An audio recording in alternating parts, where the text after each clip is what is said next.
Be ready. Tomorrow carries a quiet shift, one most won't notice until August brings the aftermath. July 31st won't scream for attention. There are no eclipses, no cosmic drama, but the energy, it's strange, electric, unsettling. The sensitive ones, the tuned-in souls, they're already feeling the tremble beneath the stillness. It's the kind of day that slips past unnoticed by the crowd, yet strikes deeply for the few. For them, it won't feel like an event, it'll feel like an initiation, a subtle beginning that sets a chain reaction into motion. Not the breakthrough you were chasing, but the breakout you couldn't delay any longer. Those who are watching closely now will step into August with foresight others won't understand, because tomorrow, something otherworldly begins to stir. You quote, "Not broken." You're just past the point of no return. Thursday's energy doesn't ask for permission, and if you're watching this, chances are it's already starting to move through you. Even though it's not Thursday yet, there's a weight under your skin today. Tightness, restlessness, like your body is waiting for something but doesn't know what. That's because you're carrying something that was never meant to stay inside you. This isn't the feel your feelings phase, it's the part where you're dragged out of the cycle you thought you had time to fix.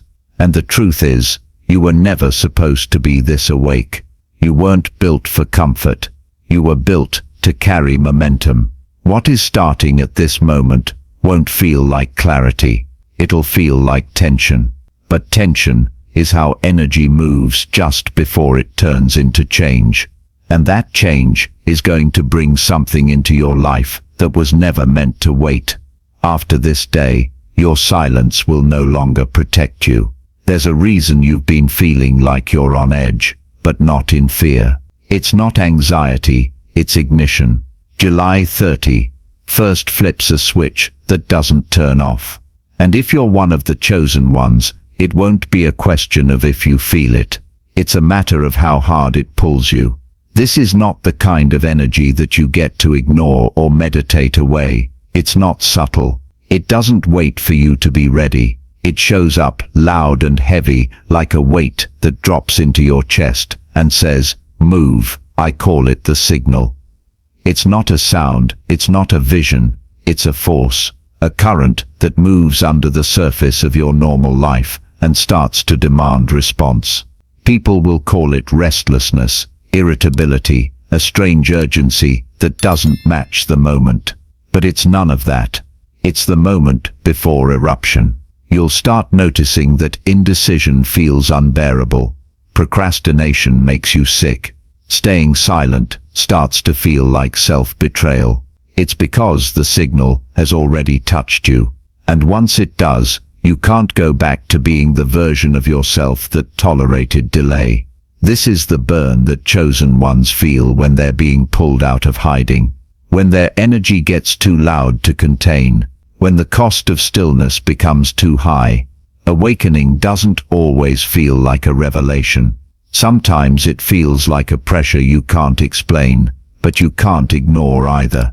This isn't your cue to think about making a move. Thursday is the day that makes stillness unbearable. And if you're still pretending to be asleep, that's about to get real uncomfortable. Because from this point forward, everything around you is going to respond to what you can't hide anymore.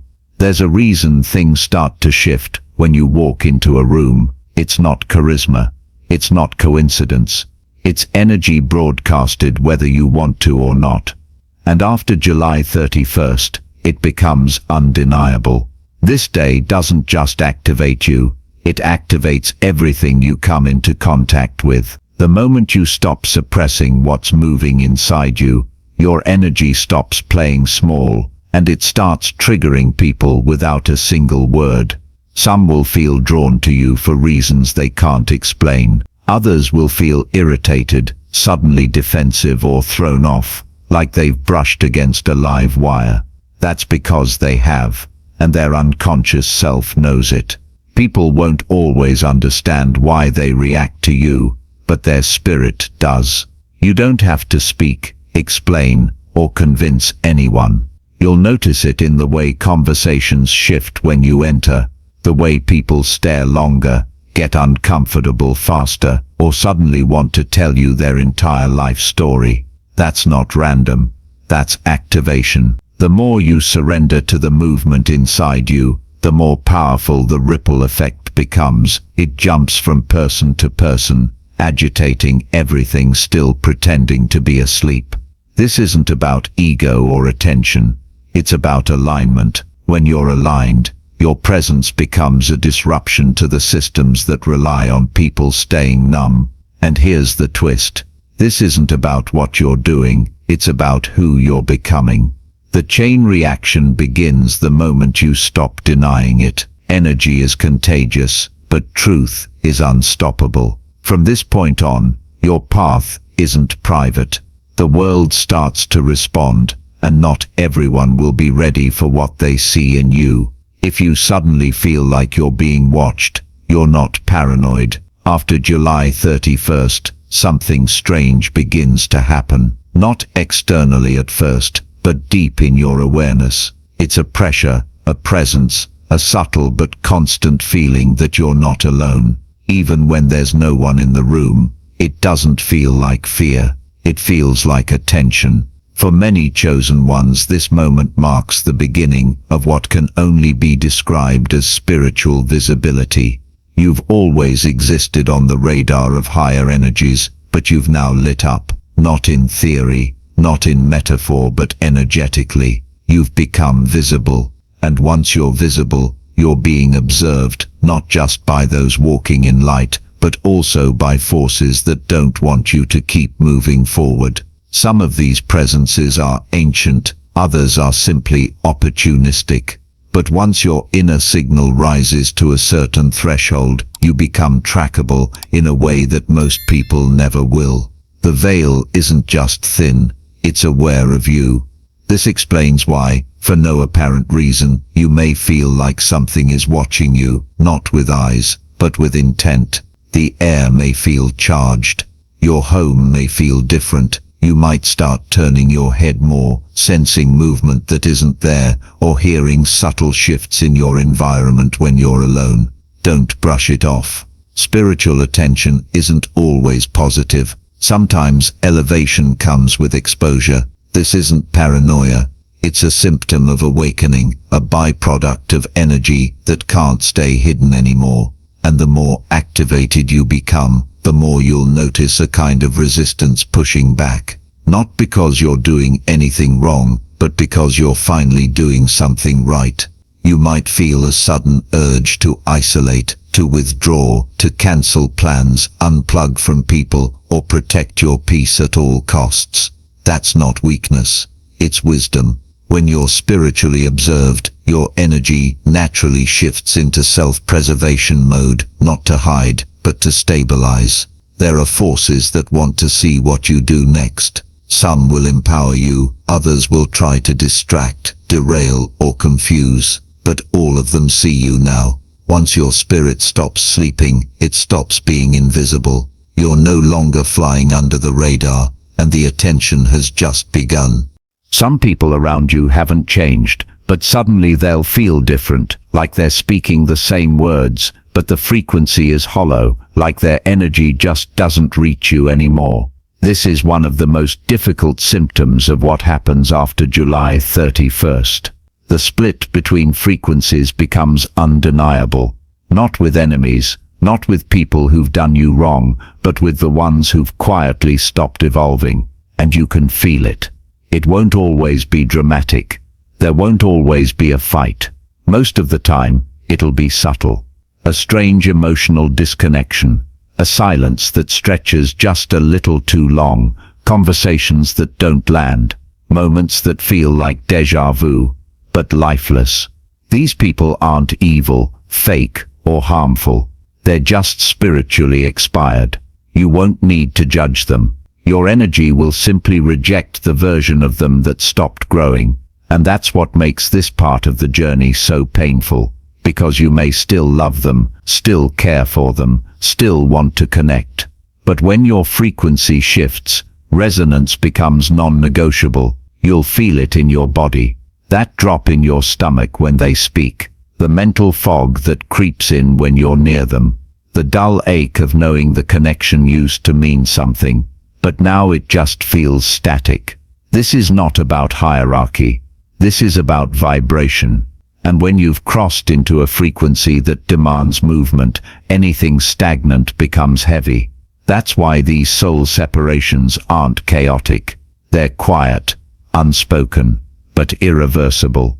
You might see people naturally fall out of your space, plans that never come together, texts that stop getting replies, and you'll be tempted to fix it, to hold on, to make it work. But here's the truth. You're not supposed to carry dead frequencies into a living timeline. Even more disturbing, some of the people who drift won't even realize it. Their spirit clocks out before their personality does. They'll still smile, still ask how you are, but their essence won't be there. And deep down, you'll know they've already left your timeline. Spiritual separation doesn't always come with a goodbye. Sometimes it just comes with silence. So don't force what no longer fits. Don't chase what stopped responding to your energy. After July 31st, the chosen ones move with precision, and not everyone can follow. Just when you think you're clear, when you've made peace with your growth, and finally feel aligned, it happens. That thought, that reaction, that version of you that's supposed to be gone, but still knows exactly how to knock on the door, and this time, it doesn't creep in. It kicks it down. Over the next hours, don't be surprised if old feelings surge back with no clear trigger. You might find yourself getting irritated over things you thought you were over. You might feel jealousy creep in, even when there's nothing to compete for. Impulses will show up like firecrackers. Say something, do something, prove something, but it's not because you're falling backwards, it's because you're about to break free. Your shadow will scream the loudest right, before it loses control. This is the shadow's last stand. A distraction bomb dressed in the exact insecurities you used to bow down to. But this time, you won't need to fight it. You won't need to suppress it. You'll just need to witness it. Because, here's the truth. This final flare of emotion is not real guidance. It's residue. Emotional static. A flash of a self that's getting evicted from your field. This version of you, the one who self-sabotages, seeks approval, overthinks, compares, it was never designed to follow you into what's next. It only ever survived by being in the spotlight. And now that spotlight is no longer yours to give. So when that old pain rises, when those urges hit, don't panic, don't analyze, just notice it. Like watching a flame burn the last of its wick. It's noisy, it's bright, but it's also final. You are not regressing. You are being reminded of what you've outgrown. This isn't failure. It's the final echo of an outdated version of you trying to grab the mic one last time. But the show has moved on. And that old character, it doesn't have a role in the next scene. Let it fade. Let it fizzle. Let it fall away like the shell it always was, because something else is stepping forward and it has no time to argue with the past. This time, it won't just open, it will focus. Something subtle but seismic begins on July 31st. Not loud, not dramatic, but irreversible. Your third eye, which for so long has been absorbing, sensing, observing, finally makes a choice. Not just to stay open, but to sharpen. This isn't about having visions or mystical flashes. This is about knowing what you know and standing in it, even when it makes people uncomfortable, even when your mind wants to negotiate, even when the world around you pretends not to see what's obvious. Clarity is no longer a gift. It's your new default. Your intuition won't ask for validation anymore. That inner tug, it won't come with the usual fog. The thoughts that used to spiral will slow down, the doubt will shrink, and what takes its place is something more dangerous than any fear: certainty. Because when the third eye shifts from passive awareness into active perception, something radical happens. You stop needing to explain yourself. You stop entertaining every possibility. You stop squinting to see the truth, and just start acting on it. This doesn't mean you'll feel comfortable. In fact, it might feel confronting. You'll know who to walk away from. You'll know which opportunity isn't aligned. You'll know who's lying, even if they smile when they say it.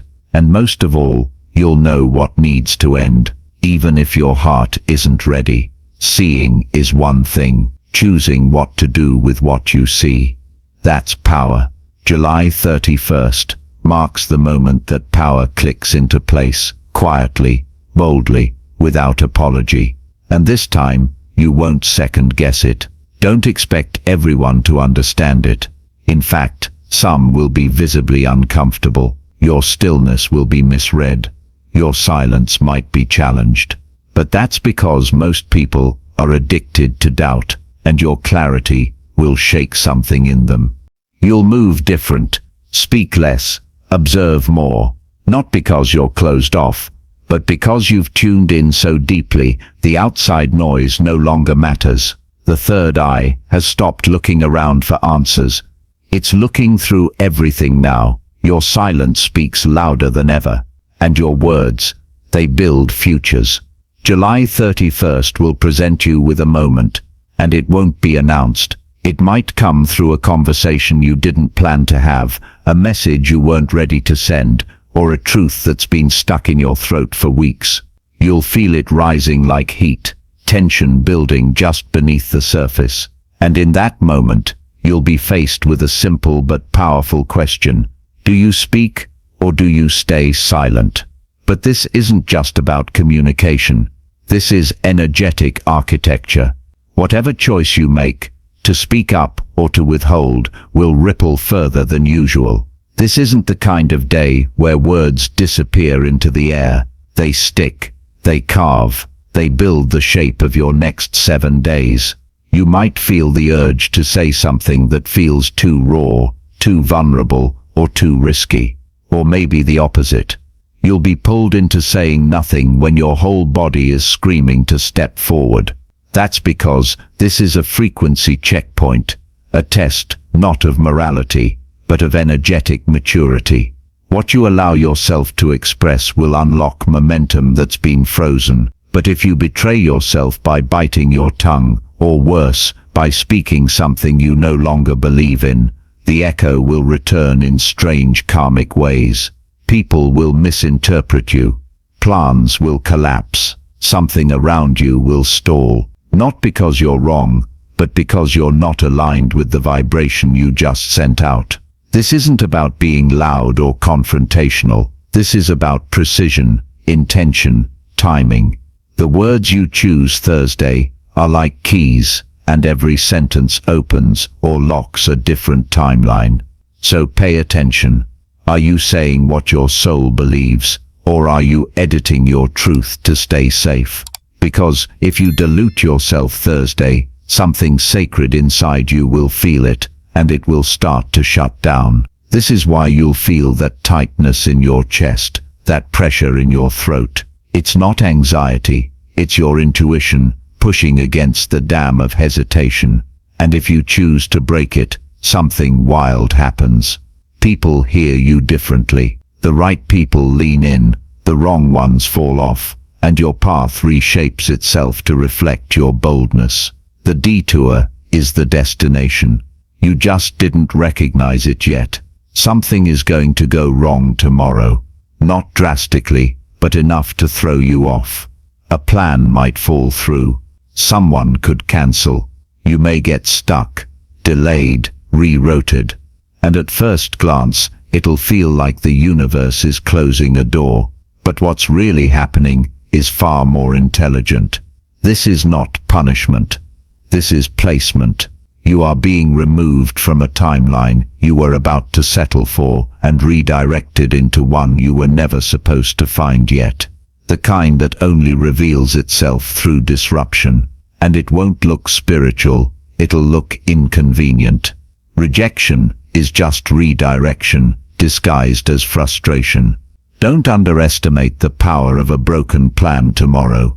That thing that doesn't work out. That person who bails last minute.